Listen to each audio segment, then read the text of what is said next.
Hello, Brushwork Bengals. This is Mrs. Holliday. I'm going to read to you one of my favorite children's books. It is called Bad Boys. Those bad boys, Willie and Wally Wolf, were in trouble again, and now they were on the run with everyone hot on their tails. Willie stepped out of his granny skirt and chuckled. Wally, old chum, I do believe we have given them the slip. Yes, indeedy. That was a close one, dear pal, said Wally, coughing up a kernel of corn. As close as a hair on my chinny chin chin. The two looked at each other and giggled. Oh, yeah, we're bad. We're bad. We're really, really bad. Yes, those boys were big. They were bad, and they were also out of breath. There wasn't another huff or puff between them. They needed to lay off those goodies and lay low from the law. But where, oh where, were two big, bad, wanted wolves going to hide out where nobody would ever find them? What to do, what to do, what to do. It was a dilemma, all right. Bah. Do you hear what I hear? Asked Willie of Wally. Affirmative, nodded Wally to Willie. Bah. Do you see what I see? Asked Willie of Wally. 20/20, slurped Wally to Willie. Bah. Are you thinking what I'm thinking? They said to each other. Those nasty, naughty boys looked at each other and licked their lips. Brain ditto. Ah, yes, the perfect hideout. It was close, it was clever, and eats were included. We'll go on the lamb, chuckled Willie. Pull the wool over their eyes, chortled Wally. Fleece the flock, they both snickered. Oh, yeah, they were bad. They were bad. They were really, really bad. The boys got out of their bag of tricks and went to work. A couple of Long John woolies, some fluff, more puff, and plenty of mascara, and voila! Wilhelmina and Walanda, they twittered and they dainty pranced. Two wolves in sheep's clothing. The plan was simple but wickedly devious. Lamb smorgasbord. The boys straightened their stockings, gave themselves a primp and a poof, powdered their noses, and off they sauntered and sashayed across the meadow. Now remembered, cautioned Willie to Wally, not one ooh for the stew until I give the okay. No ooh, no stew, agreed Wally. Oh yes, they were bad, bad, really bad, but sort of adorable. The two were in clover. Yes, joining the flock was indeed the perfect hideout, not to mention the load of unsuspecting tasty tidbits for the road.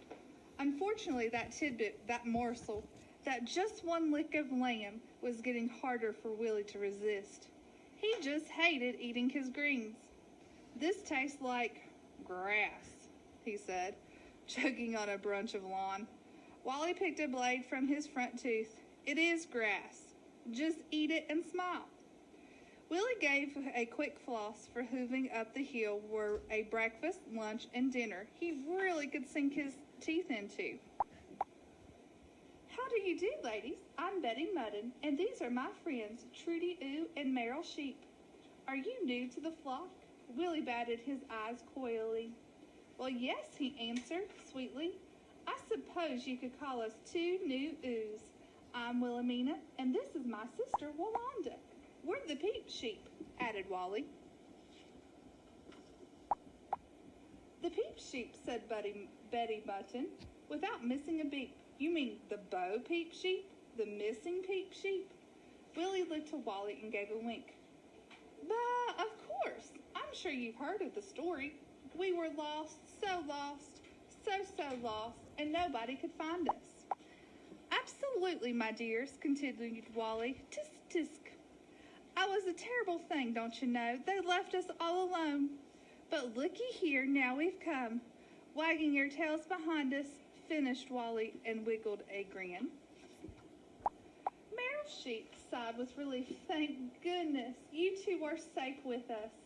Ooze can't be too careful with those big bad wolves on the loose. Wally gave a sly glance to Willie. Dear me, haven't they been caught yet? Those boys are so bad. Suddenly, Willie felt weak in the knees.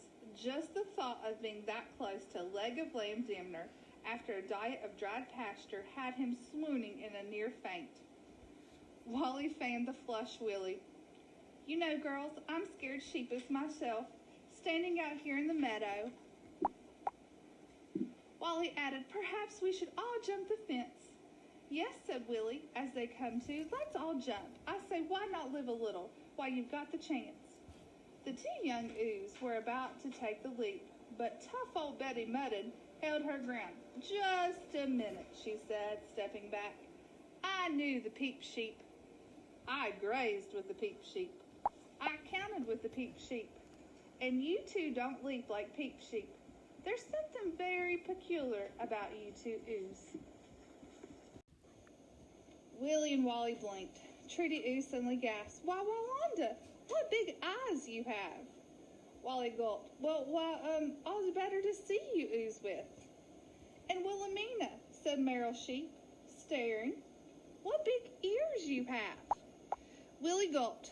Well, all the better to hear you ooze with. Betty Mudden put her hoof down. And what's your excuse for those lousy-looking coats? If you ask me, your wool looks too cheap for peep sheep. There isn't 3 full bags from either one of you. What's with you two ooze? Willie shrugged. It's the humidity. You know how wool gets in the damp weather. We can't do a thing with it. Betty Mudden slowly grinned. Humidity? Well, this is your lucky day, girls. I can help you with that. Follow me. Down the hill went Willie and Wally with Betty's prodding. They queued up the necks on each other in the back of the 2 long lines of the sheep. Wally drooled with delight as he eyeballed the new buffet. We sure pulled the wool over their eyes, snickered Wally. Indeed we did, said Willie, stifling a chuckle. The line grew shorter and dinner time got closer when bzzz. Excuse me, dear pal, but do you hear what I hear? Willie whispered to Wally as the line inched forward. I do, whispered Wally to Willie. Bees, pray tell? Willie listened. Bzzz. No, not bees, said Willie. Bzzz.